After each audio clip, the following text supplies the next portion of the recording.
కర్ణాటకలోని అత్యంత ప్రసిద్ధమైన పవిత్ర క్షేత్రం. భక్తి, చరిత్ర, విశేషాలతో నిండిన ఉడుపి శ్రీకృష్ణ దేవాలయం. ఈ దేవాలయానికి ఒక అపురూపమైన కథ ఉంది. ద్వారకనాథుడైన శ్రీకృష్ణుడు ఎందుకు ఇక్కడ చిన్న బాలకృష్ణ రూపంలో కొలువై ఉన్నాడో తెలుసా?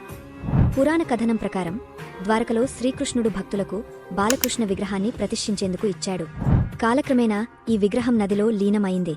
కాని ఆ విగ్రహాన్ని పరమభక్తుడు మధ్వాచార్యులు గుర్తించి ఉడుపికి తీసుకొచ్చి ప్రతిష్ఠించారు.